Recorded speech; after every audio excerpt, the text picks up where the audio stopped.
Bred to Win, brought to you by INGLIS. The English Chairman's Sale on May 8. An exceptional collection of broodmares and breeding prospects.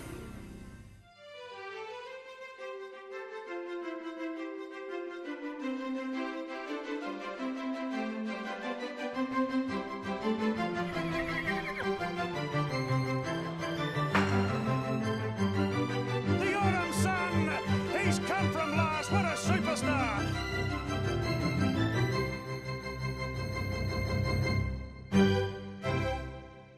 Hello, I'm Caroline Searcy. Welcome to a post-INGLIS Easter yearling sale edition of Bred to Win. This week we'll catch up with INGLIS boss Mark Webster to go right through what was an extraordinary 2 days of virtual selling with over 100,000 viewers of the online coverage in nearly 100 countries around the world. If you missed some of the online coverage on the INGLIS website, we'll bring you some of the great interviews with breeders and buyers who really captured the excitement of the auction process. Plus, in Arrowfield Studs, the horse who made you love racing, it's trainer Ben Hayes who was convinced to follow in his father David's footsteps while caring for two stable stars. And Milburn Creek's John Muir and his favourite INGLIS sales story. First though, plenty happening in the bloodstock world in the Cambridge stud Bred to Win rat.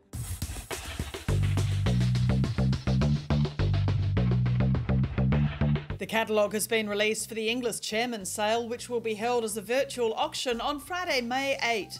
The catalogue includes Galaxy and Lightning Stakes winner In Her Time, Oakley Plate winner Booker and ATC Oaks winner Unforgotten. Some of the offerings are in foal to some of Australia's best proven and up-and-coming sires, including Natoya's Dam Cleanup in foal to the Autumn Sun. Darley Australia has announced they'll stand 3 new stallions in Australia this spring.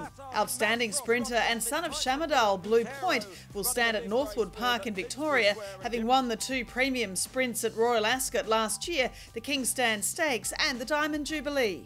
Bred and raced by Andrew Lloyd Webber, Dubawi's Too Darn Hot will stand at Kelvinside in the Hunter Valley, winning the Dewhurst Stakes at 2 and Prix Jean Prat and Sussex Stakes at 3. He'll be joined at Aberdeen by champion Australian 2-year-old Microphone by Exceed and Excel, the winner of the Group 1 ATC Sires Produce Stakes. The incredible popularity of our favourite racehorses was highlighted by the reaction to the news 26-year-old Might and Power had succumbed to colic at the weekend. The son of Zabil won 7 Group 1s in the late 90s, including the Caulfield and Melbourne Cups and Cox Plate. Andrew Clark and his team at Victoria's Living Legends had given him a wonderful retirement with much-loved appearances at the annual Melbourne Cup parades.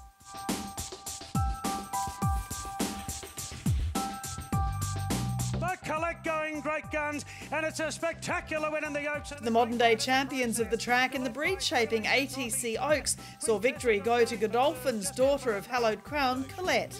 A Darley homebred, Colette is a half-sister to Chairman's Handicap winner Metastasio, and her gory-bred dual Group 1 winning sire, Hallowed Crown, will stand the 2020 season for $11,000 at Ollie Tate's Twin Hills Stud. The Queen Elizabeth Stakes saw Adib successful for William Haggis. The winner's Nureyev line sire, Pivotal, has also produced Tancred and Randwick Stakes winner Avilius in Australia.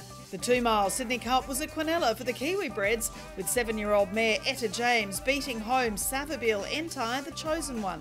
Etta James' sire, Raise the Flag, is by Sadler's Wells from the wonderful broodmare Hasili, dam of 5 individual winners of 7 Group 1s, including Banks Hill and Champs-Élysées. The final Group 1 of the day, the Coolmore Legacy, went to Scat Daddy mare Contapatiro, owned by Newgate Farm, and returned to racing after not getting in foal. Triple Australian sire Snitzel produced his 100th stakes winner and returned to the top of the Australian General Sires list with a group race double at Randwick. Splintex won the appropriately named Group 2 Arrowfield 3-year-old sprint, while Away Game took out the also appropriately named Group 2 Percy Sykes Stakes. Luminescent mare White Moss by Mossman won back-to-back Group 2 Sapphire Stakes as a homebred for the Esplin family at Tartan Fields. The Fernhill for 2-year-olds went to a son of Piero Untamed, sold by the late Paul Whelan's Luskin Park to the China Horse Club and Newgate for $450,000 at Magic Millions. From the full sister to Fox Wedge, She's a Wildcat. And in Western Australia, the mighty filly Tuscan Queen added the WA Derby to her Oaks winning resume. A daughter of Zabeel mare Tavanel, whose American Pharaoh yearling half-sister, will feature in our wrap of the INGLIS Easter sale. It was a Fastnet Rock Group double as his son Inverloch took out the Easter Cup at Caulfield. Last week's 2020 INGLIS Australian Easter yearling sale was held as a virtual auction for the first time, with buyers and sellers and the INGLIS team not sure what to expect.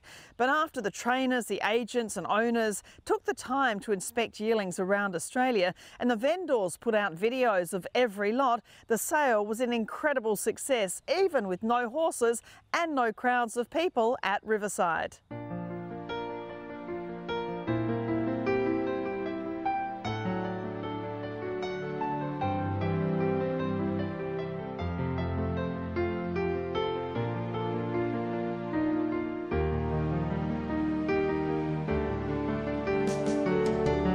Sell him out to Harry for 1.8 million.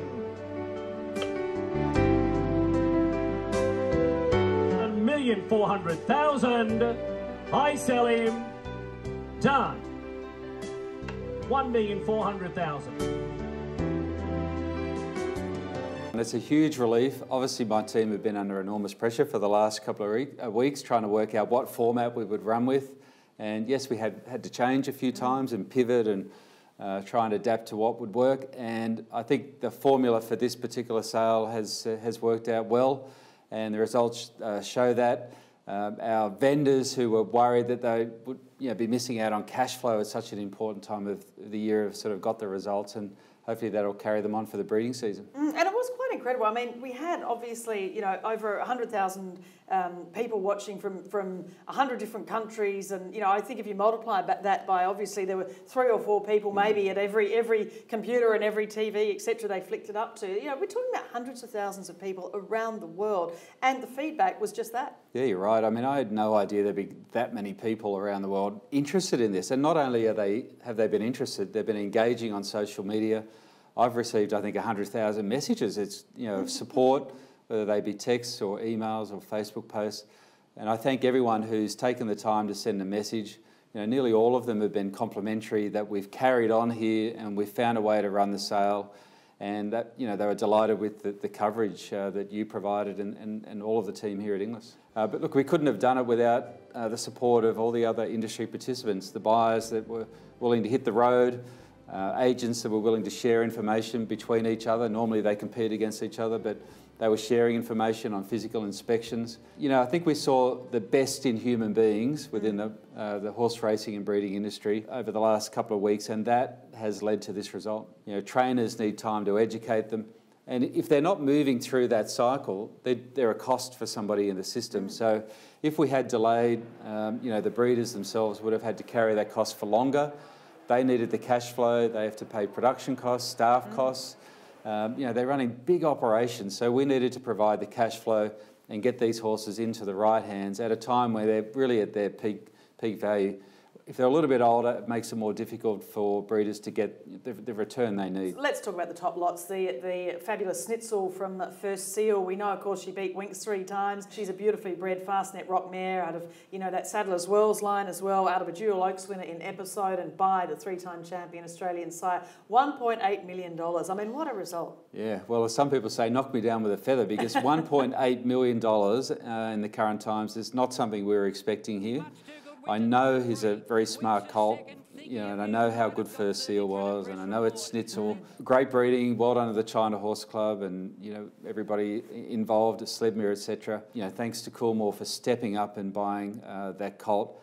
You would say in normal times he's worth that, and he is. In current times, he's still worth it, but the question is whether the buyers would step up and meet the market, and that is what they've done. And bought the second top lot as well. Tom Magnier, the I Am Invincible from Twilight Royale from Kiora, stud for $1.4 million. And I Am Invincible, what an incredible sale he had as well for Yarraman Park. I mean, he came off $110,000 service fee this year. He's now up around $250,000, going forwards, who knows. But it's so great to see the amount of top sellers he had through this sale. That's right. I mean, he's the biggest contributor to the sale gross. I think it's in the order of 15 million of the overall 68 million I think we got to. That is an enormous contribution coming from one stallion, and an average up over $500,000. I'm sure that the whole team there at Yarram will be delighted to see that their stallion has really stood up and been counted at this time. And I think Coolmore would be pretty happy to see So You Think, their great 10-time Group 1 winner, get his first $1 million yearling. This was wonderful. Of course, Tyreel's stud, Linda and Lawrence Mons, doing a fabulous job. With Pinocchio, their beautiful mare as well, the sister to Racing to Win, who's produced Classic Legend and Athero already, producing that lovely $1.1 million lot going to, of course, Bon Ho. And again, talking about international buyers, Bon Ho, who obviously owns Classic Legend as well, buying from Hong Kong. That's right. I mean, Hong Kong figured, in the top 5 significantly. You had the Hong Kong Jockey Club and Bon Ho. Bon Ho, we weren't quite expecting him. I mean, he's a lovely man, as you know, and he loves his racing game, but he really did step up and enjoyed the bidding process. I know Jonathan Darcy was a great help to him with that. But just talking about this particular colt, the Mons family out there at Tyrrell have done an enormous job managing that particular mare and her progeny. They've produced 3 colts that are just outstanding, and this is the latest one. And I think in terms of So You Think, he is a really important stallion here in this marketplace. We need a stallion like that can get a great type and run over that, produce middle distance runners. Of course, with the Derby winner, Quick Thinker, just last week as well. And then we saw the Zoostar Solar Charge going to Hawkes Racing, $1.1 million. I know Anthony Thompson is over the moon about that, of course, because they stand the sire, of course, and also Solar Charge producing not only the wonderful champion filly in Sunlight, the full sister to this colt, but also Sister, Sheikah, the whole family. It just continues to upgrade itself. Great family, in many ways in terms of that family, but also, Anthony Thompson and Katie, and, they're wonderful breeders. They've got a beautiful property. They invested in Zoostar. They bought Solar Charge. They produced, this colt. And I think John Hawkes said this is an A, or Wayne Hawkes said that his father has described him as an A, and he doesn't necessarily find an A every year in the sales. But this is an A, and if A is good, well, I'm really happy that we've been able to offer one and it's in their stable. And looking at American Pharaoh, of course, we know, he was leading by average and gross as well as the first season sire, leading first season sire. $500,000, the Aspen Falls, the half to Irish Lights going to Seamus Wills from Coolmore Stud, the Tavernell from Lime Country, and the Crismale family, $460,000 to Damon Gabbarty and Belmont Bloodstock. And the Lake Geneva, the American Pharaoh Lake Geneva from Coolmore to Badger's Bloodstock, $450,000. So Capitalist then, he also did well. He was second on the first season sires list too. The Golden Slipper winner from Newgate Farm. And, it is all about these new sires and getting them in the right stables. Yeah, and it's interesting, isn't it? I mean, they're very different stallions. One is a Triple Crown champion and run over the Derby distance, more the middle distance sire. And the other, quite clearly, a Golden Slipper 2-year-old juvenile sire, both in demand. And for me, I think that's great news for the Australian breeding and racing industry to have 2 very different sires being in such great demand at a sale like Easter. I think we've demonstrated that anything is possible, first of all. We're lucky here at INGLIS that we've got several ways to sell horses online.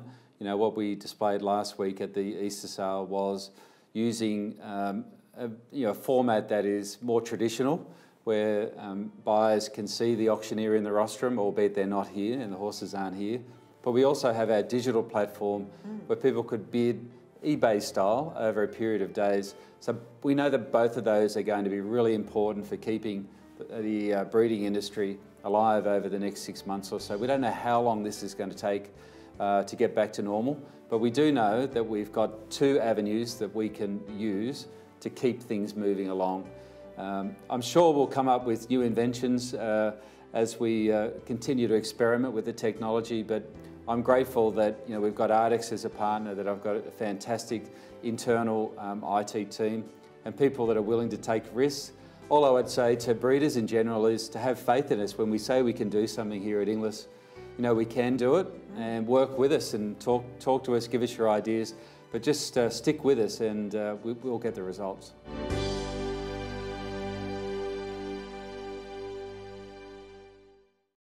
I don't think we'll be forgetting INGLIS Easter 2020 for many years to come. Coming up after the break on Bred to Win, from Milburn Creek, John Muir, former president of Thoroughbred Breeders New South Wales, and his favourite INGLIS sales story. And we recap some of the great interviews from buyers and sellers at INGLIS Easter 2020.